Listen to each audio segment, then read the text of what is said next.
একথা আর কারোরই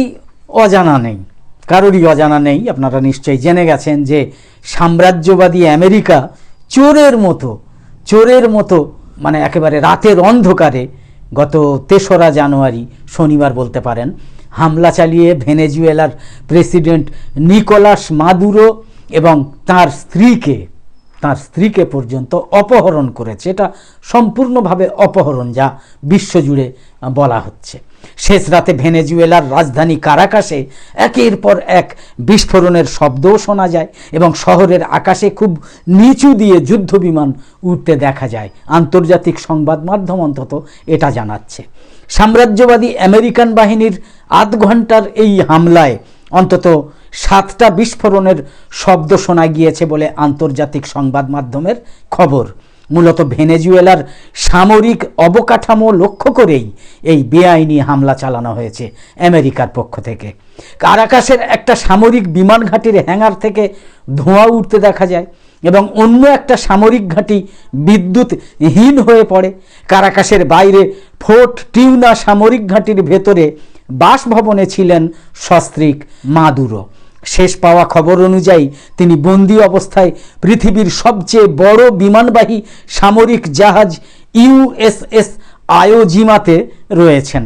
তার চোখ দৃশ্য নিরোধক কালো কাপড়ে ঢেকে দিয়েছে নির্লজ্জ সাম্রাজ্যবাদী আমেরিকা, ডোনাল্ড ট্রাম্পের আমেরিকার ডোনাল্ড ট্রাম্প প্রশাসন গত কয়েক মাস ধরেই ভেনেজুয়েলার ওপর চাপ বাড়াচ্ছিল।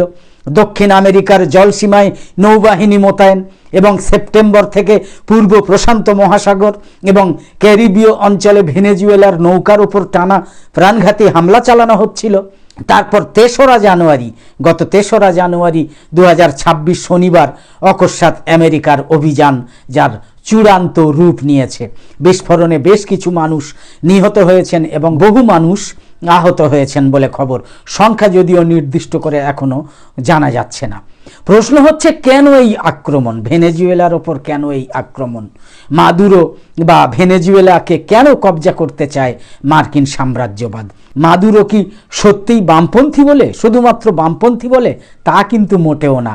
আসলে ভেনেজুয়েলার মাটির নিচেই রয়েছে বিশ্বের সবচেয়ে বড় প্রমাণিত তেলের রসদ, যার পরিমাণ হচ্ছে প্রায় 300 বিলিয়ন ব্যারেল, যা সৌদি আরবের চেয়েও বেশি। আমেরিকা চায় এই বিশাল তেলের ভাণ্ডারের সম্পূর্ণ নিয়ন্ত্রণ তাদের হাতে বা তাদের অনুগত কোনো সরকারের হাতে থাকুক। হুগো চাভেজ এবং পরবর্তীতে মাদুরো সরকার আইন করে জানিয়েছিল যে এই তেল একান্তভাবেই ভেনেজুয়েলার জাতীয় সম্পদ। এই তেল দেশের মানুষের কাজে ব্যবহৃত হবে, কোনো বিদেশি তেল কোম্পানির অঙ্গুলি হেলনে নয়। এই হচ্ছে মাদুরোর অপরাধ। তেলের খনি এবং কোম্পানিগুলোর অন্তত 60% বা তারও বেশি মালিকানা সরকারের হাতে থাকতেই হবে, এই কথাও ঘোষণা করা হয়েছিল মাদুরোর পক্ষ থেকে, ভেনেজুয়েলা সরকারের পক্ষ থেকে। মার্কিন কোম্পানি শিবরন, এক্সজন মোবিলের মতো কোম্পানিগুলো মাদুরোর এই সিদ্ধান্তগুলো মানেনি বলে তাদের দেশ থেকে বের করে দেওয়া হয়েছিল এবং তাদের যন্ত্রপাতি এবং কারখানা ভেনেজুয়েলা সরকার বাজেয়াপ্ত করেছিল। কঠোর আমেরিকা বিরোধী মাদুরো বাজেয়াপ্ত করেছিল। ফলে ভেনেজুয়েলায় অবাধে ব্যবসা করতে পারছিল না আমেরিকা। চিন্তা করুন না, ডোনাল্ড ট্রাম্প যা সিদ্ধান্ত নেবেন সেটা মানতে হবে, কিন্তু ভেনেজুয়েলার প্রেসিডেন্ট মাদুরো নিজের দেশের জন্য কোনো সিদ্ধান্ত নিলে তার ভালো মন্দ বিচার করবে নাকি আমেরিকা? ভাবা যায়? সেটাই ঘটেছে। ভারত আগে ইরানের থেকে তেল কিনতো, আপনারা জানেন তো। আমেরিকা তো সেটাও বন্ধ করে দিয়েছে। এখন বলছে আবার কি না, রাশিয়ার কাছ থেকেও তেল কিনতে পারবে না ভারত।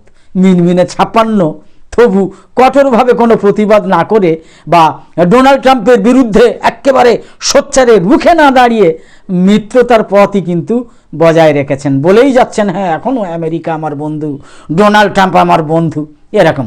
ভেনেজুয়েলা সরকার কিন্তু সেটা করেনি, আর করেনি বলেই মাদুরোকে অপহরণ করা হয়েছে, তার স্ত্রীকে অপহরণ করা হয়েছে। মাদুরো সরকার তাই সরাসরি রাশিয়া, চীন এবং ইরানের পক্ষে দাঁড়িয়েছিল।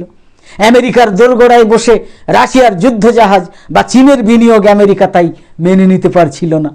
ইউক্রেন যুদ্ধের প্রেক্ষাপটে ভেনেজুয়েলায় রাশিয়ার প্রভাব আমেরিকার নিরাপত্তার জন্য নাকি হুমকি হয়ে দাঁড়িয়েছিল। আমেরিকা তাই মাদুরোকে সরিয়ে ভেনেজুয়েলায় এমন একটা সরকার চায় যারা রাশিয়ার বদলে ওয়াশিংটনের সঙ্গে যোগাযোগ রাখবে, ওয়াশিংটনের কাছে মাথা নত করবে, ওয়াশিংটনের কথা শুনবে, ডোনাল্ড ট্রাম্পের কথা শুনবে। এই প্রসঙ্গে আমেরিকার সাম্রাজ্যবাদী আগ্রাসনের পক্ষে গুরুত্বপূর্ণ একটা আইনের কথা কিন্তু উল্লেখযোগ্য। আইনটার নাম হচ্ছে মনরো ডক্ট্রিন।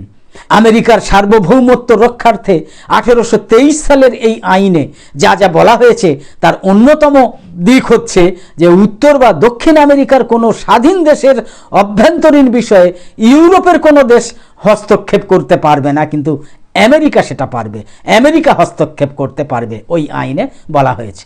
1904 সালে আবার প্রেসিডেন্ট থিওডোর রুজভেল্ট এই আইনের সঙ্গে একটা নতুন মাত্রা যোগ করেন, মানে আইনটা সংশোধন করেন। ইতিহাসে যাকে রুজভেল্ট করোলারি বা বিগ স্টিক পলিটিক্স বলা হয়।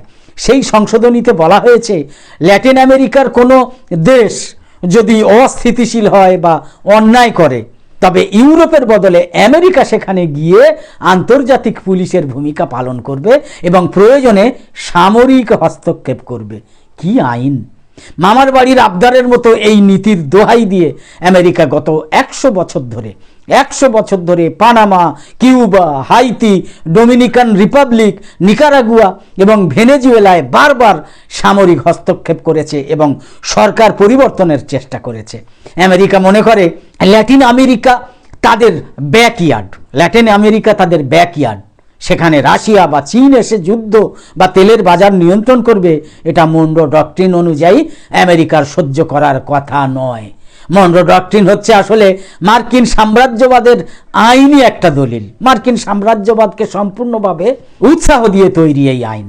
এর মাধ্যমে আমেরিকা বলতে চায় যে ইউরোপ বা অন্য কেউ লাতিন আমেরিকাকে শোষণ করতে পারবে না, যা শোষণ করার শুধু আমেরিকাই করবে, ডোনাল্ড ট্রাম্পের আমেরিকাই করবে।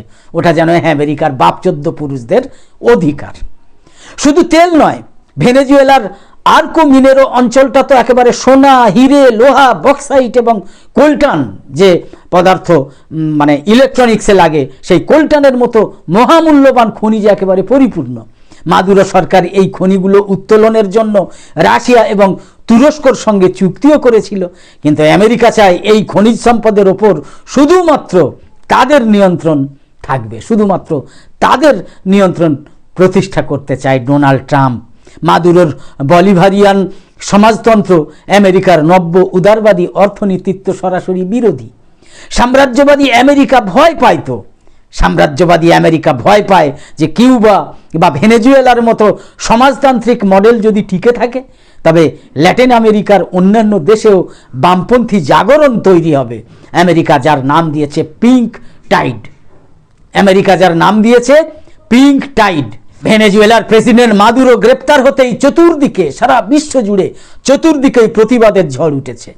রাশিয়া এবং কিউবা তীব্র প্রতিক্রিয়া জানিয়েছে, যদিও আমেরিকার প্রেসিডেন্ট ডোনাল্ড ট্রাম্প আবার এই কটা দেশকে হুমকি দিয়েছে যে পরিণতি তাহলে ওই মাদুরোর মতো হবে। জাতিসংঘে আমেরিকার বিরুদ্ধে প্রস্তাবনার হুমকি দিয়েছে কিউবা। কলম্বিয়ার বামপন্থী গেরিলা সংগঠন ন্যাশনাল লিবারেশন আর্মি ELN সশস্ত্র সংগ্রামে নামার কথা জানিয়েছে। কলম্বিয়া ভেনেজুয়েলার সীমান্তবর্তী অঞ্চলের বিরাট অংশের নিয়ন্ত্রণ ELN গেরিলাদের হাতে। ভেনেজুয়েলার রাস্তায় নেমে পড়েছেন অসংখ্য মানুষ, মোটর সাইকেলে টহল দিচ্ছে সশস্ত্র মিলিশিয়ারা। ব্রাজিলের বামপন্থী president Luiz Inacio Lula da Silva মার্কিন পদক্ষেপের তীব্র নিন্দা জানিয়েছেন এবং ল্যাটিন আমেরিকায় যুক্তরাষ্ট্রের অতীত হস্তক্ষেপের পরিণতি বিষয়ে সতর্ক করেছেন। চীন তো আমেরিকার বিরুদ্ধে সরাসরি হুমকি দিয়ে প্রতিবাদ করেছে।